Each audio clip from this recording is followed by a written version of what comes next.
Bonjour! Tu crées ta réalité sur la base de ce que tu perçois. La réalité n'est qu'une illusion.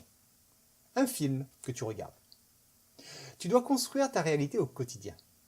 La perception d'un rêve devient alors réalité. Ta croyance est ce que tu perçois. La perception est différente d'une personne à l'autre. C'est pour ça que tu ne peux pas te permettre de juger quelqu'un. Cette personne perçoit les événements par rapport aux références qu'elle a. Ces références sont constituées de ses propres expériences. Et comme chaque personne n'a pas vécu les mêmes expériences, il est donc normal que notre perception est différente puisqu'on fait appel à des références différentes. La publicité sait très bien comment faire pour que notre inconscient capte des informations que notre conscient ne voit pas. De ce fait, on perçoit les choses selon notre inconscient sans qu'elles soient bloquées par notre conscient, car il ne les a pas vues. Notre cerveau capte des formes que le conscient ne capte pas. Notre perception du temps est également variable. Sur l'horloge, 1 heure, c'est 1 heure. Pour l'esprit, passer 1 heure à faire quelque chose d'agréable ou 1 heure à souffrir, tu es d'accord que notre perception du temps est complètement différente. Notre perception du monde est également différente de celle d'un oiseau, d'une abeille ou d'un animal. Et pourtant, nous vivons tous dans le même monde. Demande à 2 personnes, à un chasseur et à une personne qui s'occupe de la protection des animaux, comment ils perçoivent le fait de tuer un animal. Le fait est le même. La perception est complètement différente.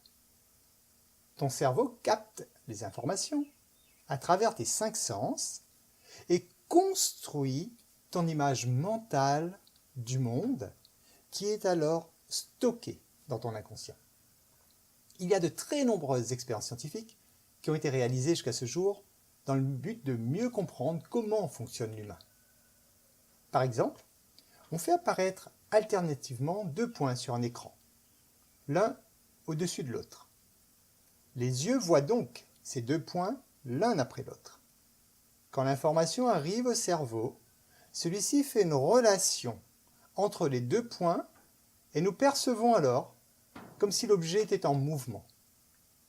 Ce ne sont pas nos yeux qui déterminent ce que nous voyons, mais c'est la façon dont notre cerveau traite l'information. Par exemple, suite à une attaque cérébrale, nos yeux voient toujours correctement, mais c'est le cerveau qui perçoit les choses différemment.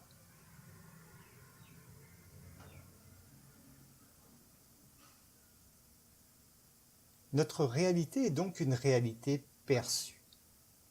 Des expériences ont également été menées sur des personnes amputées d'un membre. Certaines personnes ressentent encore des douleurs sur ces membres qu'elles n'ont plus. Ça se produit étant donné qu'il y a des douleurs à la base de la partie sectionnée.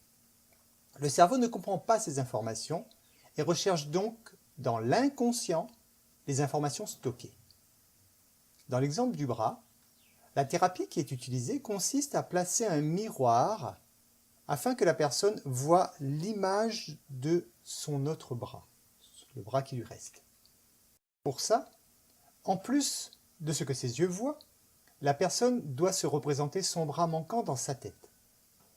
En travaillant ainsi sur son bras valide, son cerveau, qui voit son autre bras à travers le miroir, interprète l'information comme si son bras était toujours là.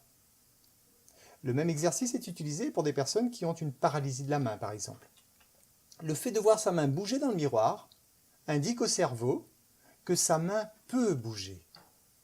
Cet exercice consiste donc à tromper le cerveau afin de l'amener à percevoir ce qu'on recherche. Dans le même genre d'expérience, on place une main en plastique devant une personne et on cache son autre main derrière un panneau. On effectue les mêmes choses sur la main en plastique que sur la main qui est cachée. À un moment, on frappe violemment la main en plastique et la personne crie en ressentant la douleur dans sa vraie main. Son cerveau était berné une fois de plus. En spectacle d'hypnose, on fait manger un oignon à une personne en lui faisant croire qu'il s'agit d'une pomme, et la personne apprécie cette pomme. Elle le perçoit comme tel. Tu connais l'effet placebo des médicaments. Ils ont également effectué des tests sur un genou. On a fait croire au malade qui avait un problème de genou qu'il avait été opéré et il a été guéri de par ses pensées.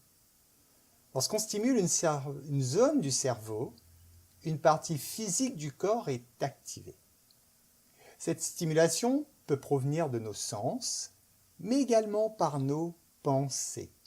On arrive ainsi à réduire les 2/3 d'une douleur grâce à l'hypnose en effaçant le souvenir passé et futur de cette douleur.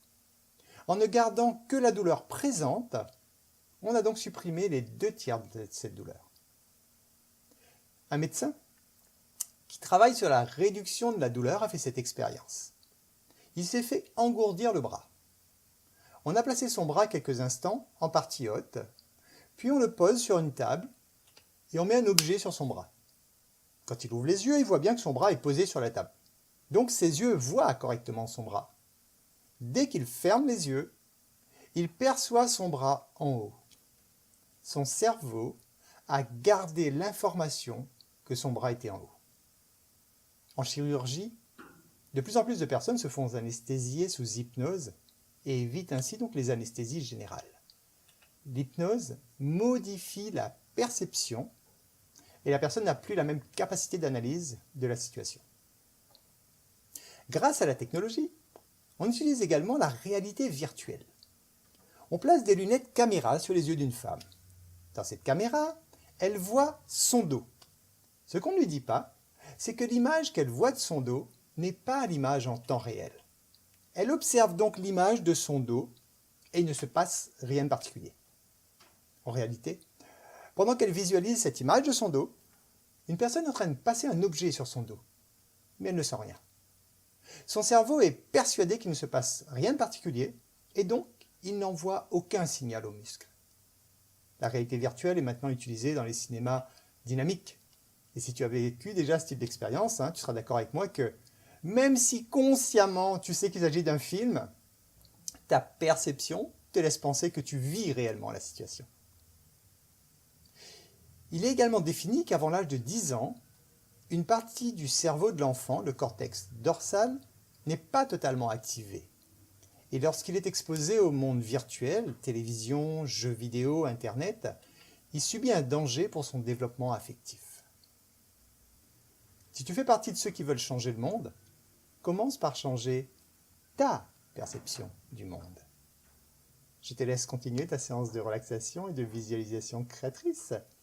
Je te souhaite une excellente journée ou soirée et je te dis à très bientôt.